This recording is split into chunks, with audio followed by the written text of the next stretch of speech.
This is Scott the Fix-It Guy. Our goal with our videos is to empower you to be able to do the repairs on your own and save a whole lot of money and also get that great feeling of having fixed it by yourself. Today we have an LG washing machine that's leaking and water at the end of the cycle is showing up on the floor.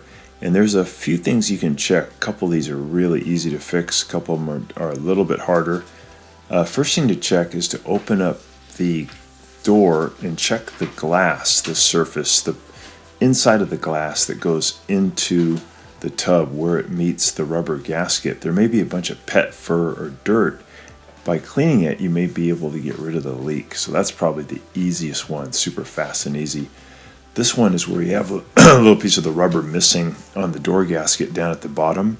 And this requires that you replace the new door gasket. This can cause a pretty bad leak during the operation. The third one is a little bit less known. This one requires that you remove the top to take a look, which is pretty easy. Just unplug it. You're going to take out two screws, two Phillips head screws, the lower screw of these two on this side and the lower one on this side. And then once you get them out, you can just push back on the lid, the top part about 2 inches, and then you can lift it right off. It's pretty easy. A bit heavy, might want to use 2 hands to get that thing off. And then we're looking for this water valve here in the back. Again, make sure it's unplugged. Usually it's the red one here, which is the hot one for hot water. At the top of it, you may notice some water. Like if I tap it here, you may see a little bit of a drop of water smacking around. And this is a leaking inlet valve, and oftentimes it's on the hot side, this one on the left. So just replacing this will take care of it, and it's actually very easy to do. I'll leave a link at the end on where you can order it, but they're very inexpensive. Usually the water kind of pools up down here, and it leaks out on the side is most likely where you would see it, or maybe in the front.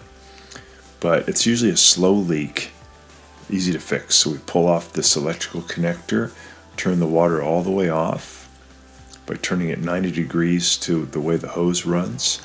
We're going to grab some pliers, and then we're going to do a lefty-loosey. We're going to loosen up this little metal nut here at the back that's holding this onto the washing machine. And then you can just take it off by hand. A little water will come out. And look, we can see that this filter on the back is actually pretty clogged. But we're going to be removing those 2 screws on the back with a Phillips head screwdriver. Right now, though, we're grabbing this hose clamp, spring clamp, or pulling it back, and we're going to grab this hose and twist it and pull. Maybe you're on there pretty tight, but give it a little twist. You can sometimes pry it back with a standard head screwdriver too. Twisting helps. We've got the hose off. And then we just got to remove those 2 Phillips head screws in the back. And once those are off, we can just pull this old fill valve off. And I'm not sure why it is that the hot side is more likely to leak, but I've seen it many times. And again, they're inexpensive, really easy to replace. So we got the new one in position, and now we're just going to put the Phillips head screws back in.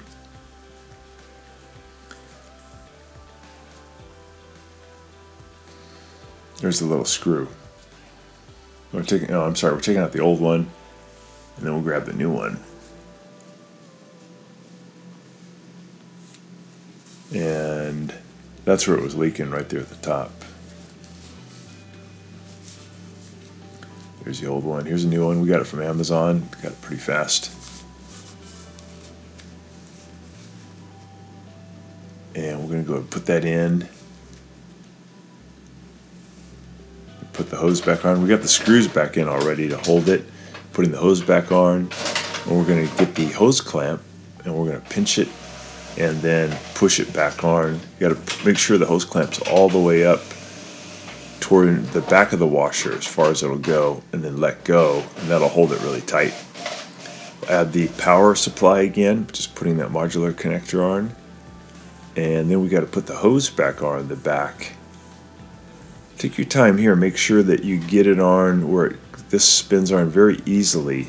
If you have to do this with pliers, then it might be cross-threaded, like it's not going on correctly. You don't want to damage the thread. So it should be about 5 or 6 spins that are easy to do.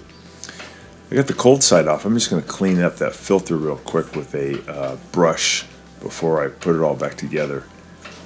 Seems like the water supply is kind of messed up. Looks good now. So I got the cold side back. I'm turning the water back on after I got the hoses on. And then I'll go ahead and put the top back on, put the screws back on the back to hold the top on, and we are done. And that gets rid of the leak. So hopefully this has been helpful to you and you get rid of your leak. Pretty easy to do. And thanks so much for watching. Please subscribe to our channel when you get a chance, and we'll send you a lot more repair videos. Thanks again.